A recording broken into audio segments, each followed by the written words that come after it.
sa inyo. Ilang taon na ba si nanay? 68. Ano po yung huli yung ginawa yung natatandaan nyo na bakit sumakit po yung balak? Nadulas pa kayo o nakampas kayo? Ano? Nagbukat kayo? Oo, sa pagbubukat gano'n. 68 na kayo. Ano yung huli yung binuhat nyo? Mabigat siya, hindi naman. Sakto lang. Sakto lang. Kasi Sakto lang. Tapos yun na sumakit na. Okay. hindi pa yun sumakit or Paano po? mismo. Paano po? Naramdaman ko lang na... Paunti-unti. Oo. Pasakit ng pasakit. Oo. Okay. Ganito yan. Ibig sabihin ng sign of aging yan. Kunyaga, ito kasi, yung mga yan, oh, yung mga annulus disc natin yan. Once na umiidad tayo, rumurupok yan, kumbaga. Very easy to compress pag nagbuhat tayo. Kasi yan ang shock absorber ng katawan natin. Ngayon, nagkakaroon tayo ng mga tinatawag na degenerative change. Yun yung pag naipit, yan ha. Siyempre, hindi naman kayo totally mabigat na binuhat eh. Parang konting trabaho lang eh. Pero yan, madali lang yan kung gano'n. Wala kayong opera. Okay. Sure? Wala talaga. Walang mga ano ha. Mga fracture before. Yung mga disgrasya noon. Wala naman. Okay. Kasi, hindi na kayo pwede sa mga 68 na kayo. Baka may fracture kayo before na nakagalingan para maiwasan ko. Kasi dito, hindi ordinary yung haplos dito, yung mga ganyan-ganyan. Hindi. May mga cracking dito. Hindi ko alam kasi doon sa probinsya naman pagka bawa nadulas na nahulog, gano'n, binabali, wala na lang, wala namang naramdaman. Okay. So, ganun. Pero hindi, kung wala naman kayo naalala na ano, na-hospital kayo, na na-fracture kayo. Wala naman. Pero nagpa-check up siya. Pinanoan siya ng doktor na meron siyang saya. O yun nga po, pagka meron kayong compression sa balakang, pag meron kayong compression sa balakang, ang tawag dun, sciatica. Kasi tinatawag yung sciatica, refers yung sa sciatic nerve. Ang tawag kasi sa nerve natin sa lower extremities, sciatic nerve, kaya tinatawag na sciatica. Yun po yun. Ang palatandaan nun, pag ganun, pag ganun, sumasakit sa balakang mo, tapos sa puwet mo, dadaan sa legs mo hanggang paa. Ito nga, unang dito, dalawang balaktos. Dito, pag lumalakad ako parang... Nagra-radiate yan hanggang paa. Ito nga yan na yun. Oh. Magmula rito sa balakang, pag ganun. Parang pag lumakad ako, parang may inihigang... Pero pangkaraniwan lang yan sa umidad. Kaya naman natin yan. Huwag lang kayo magbubuhat talaga ng mabigat. Kasi hindi na kayo ordinary yung kagaya noon. Dati, malakas pa. Pag naglaba kayo, gusto nyo, kayo magbuhat ng mga batya, ililipat nyo, sasampay pala. Hindi na natin kaya yun. Yung mga magsasampay pa tayo, napigaan na natin. Tayo pa rin, hindi na natin kaya yun. Mapapahamak na kayo. Ang pinaka-the best na gagawin nyo yan, kain, tulog, magbilad sa araw, walking ng gano'n. Kung makatulong man kayo ng konting pag-abot-abot, pwede. Pero yung maglalaba ng marami, 68 na kayo, boundary na yun. Sila naman. Yung mga anak naman natin, apo ang pupusa natin.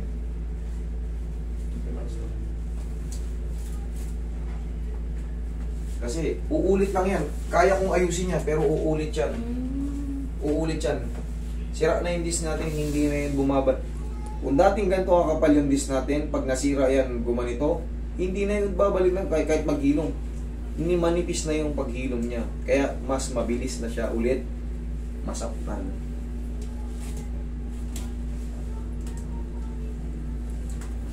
Higa kayong patagilid na eh. Taga saan po ba kayo? Dito kami nakatira sa San Jose del Monte. Sige, higa kang patagilid na yan. Malapit lang naman pala eh. Isang bayan lang. Dito kami sa Santa Malaruat eh. Santa Malaruat. Yeah, relax lang ha. Okay, tampukan nyo na. Yung kabilang side. Kabilang side na okay, okay lang yan. Kabilang side lang, yan. Ano bang madalas na ginagawa ni nanay? Tandaan nyo pag nagwalis din kayo na yan, dugtungan nyo yung walis nyo. Huwag kayong nagbawawalis sa ganyan. Kala natin ang sarap, napawisan tayo. Oo. Pagbalik, Oo, ganyan. alam niyo kung bakit? Tama, di ba?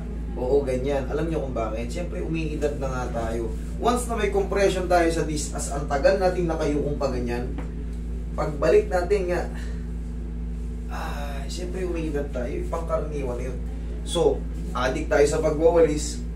Pumili kayo ng, paghanap kayo ng mga rita-ritasong PVC, tugtungan niyo yung walis nyo. Okay, nagwawalis kayo na nakaganon. Tandaan niyo yan, ha? Kasi pag may lower back kayo, minsan may mga pupunta rito, nagbuhos nga na ng ihi eh. Tinabo lang yung ihi. Wala na, namilipit na. Hindi na kaya. Tumayo. Okay? Kasi nga pumutok na yung disc nyo. Humihina na yung joint nyo. Relax lang.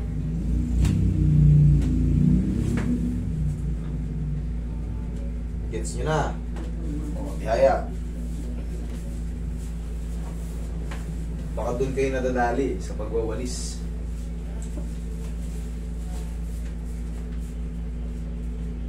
Sumasakit ba itong paa nyo? Hindi naman. Ano yan yung talampakan na lang, manhid. Manhid. Yan. Oo. Sige, relax lang ha.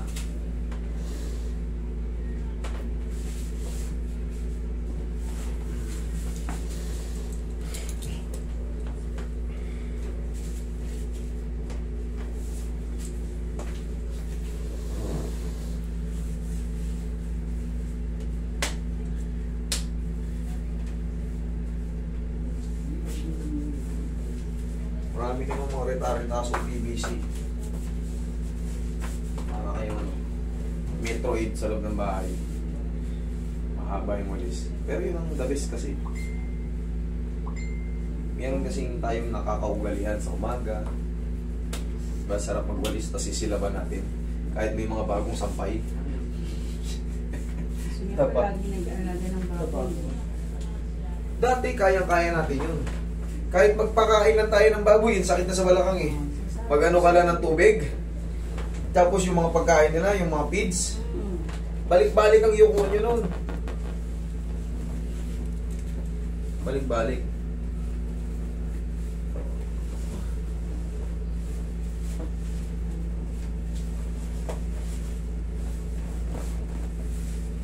Kung gusto nyo talagang mano yun, kung palaging gano'n ang talagang routine nyo, hindi nyo maiwasan, pumili na lang kayo na ano, yung parang gilder, suporta sa balakang niya.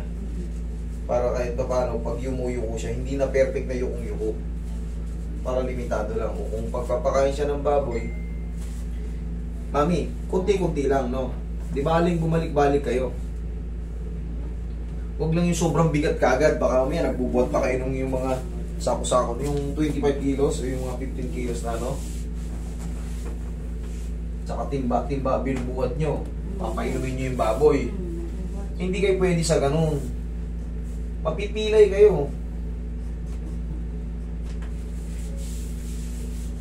70 na kayong ikukonsidera. Babae pa kayo. Lalaki nga eh. Pipilay pa kayo pa kayang mas mahina sa amin. Yun na kaya yung dati. Uy, masusum si nanay. Diyan ka lang na yan.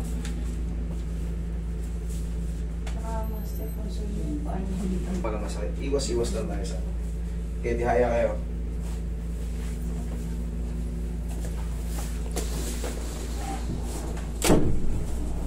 Mamaya wala nang ano yan. Masakit. Kumbaga kayang-kaya yun yan. Sige, dihaya lang. Ayan lang. Taas ko pa yung balak. Gusto nyo ba yun ganun, mami, matulog kayo ng walang kirot-kirot? Makinig kayo. Kasi wala na eh, ano na tayo eh. Lumilipas din yung lakas natin eh. Dumarating talaga yung panahon na umiilan. Lahat naman tayo, lahat kami nandito. Darating kami. Sana, kagaya nyo, dumating pa sa 68. Eh yung iba, di ba? Wala pang 20, nai-stroke na eh. Di ba? Hindi natin alam kung kailan yung ano. Pero kayo nakaabot na kayo sa age na ganyan. Kung ayaw nyo masaktan, eh, si mami nagbubuhat-buhat pala eh. Siyempre, pag nagpainom ka ng baboy, isang timba, bibig-bigin mo. Buti kung nasa loob nyo yung baboy. Okay. Malamang nasa likod yun eh. Okay, inhale. Isa pa. Down. Talagang ano. Yan lang. Yan. susukatin natin yung paa nyo. Okay lang kayo? Okay lang kayo? Okay. Pantay naman. Pantay naman. Pantay na. Ipantay natin lang toto. Baka mamaya nadaya lang sa hindi kayo diretso yun. Okay? Pantay naman. Oh. Pantay yan. Lumiit ba yan? Dati. Okay. Wala na aswat. Hinata ko na eh. Di ba nakita nyo yan? Hinata ko. Hanap buhay ka talaga. Ah, Hanap buhay. oh, siya.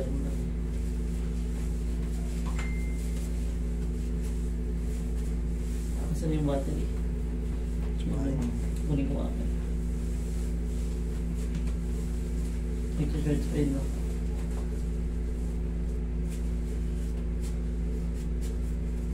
Huwag nyo ilubog yung mga daliri nyo. Lutang nyo lang. Pantay naman. Okay, upo kayo. Pagtatayo kayo sa higaan, tagilid muna. Turuan ko kayo para hindi kayo lalo masaktan. Tagilid muna. Sige. Pag tumatagilid kayo, wala namang masakit. Yan ang tamang pagtayo. Very good. Opo. Dito kayo kumuha ng puwersa kasi ito malakas to eh. Pag dito kayo kumuha ng puwersa, masasaktan kayo. Lalo lang. Yung masakit na balakang nyo, lalo nang sasakit. Wala namang masakit ngayon. Okay naman. Ha? Wala. Wala. O yan ha. Makinig kayo sa akin. Reviewin nyo yung video natin. Reviewin nyo yung pangaral ko sa inyo. Madalas kasi si nanay nag-aalaga ng baboy. Siyempre alam naman natin yan eh. Papakain, papainom, magbubuhat kayo ng mga timba na may tubig. Naghuhugas nga ako ng plato. Pagkatapos ko, nakadiin lang ako sa lababo. Tapos ito, masakit na. Ayun nga, kasi nga, yun nga yung degenerative change, mami. Yun nga yung tinatawag ng sign of aging na rin. Sign of aging. Sa high school, dami. Once na nagbago na yung ano natin, edad, unti-unti na Dami. nasisira yung mga kaya yung sciatica na tinatawag nyo. Sira na yung mga disc natin, talagang yung ulitin ko lang, nagra-radiate siyang pababa. Pero ngayon, kumusta kayo? Humiga kayo ulit. Tingnan nyo kung nasasaktan kayo, di ba? Nasasaktan siya pag humiga.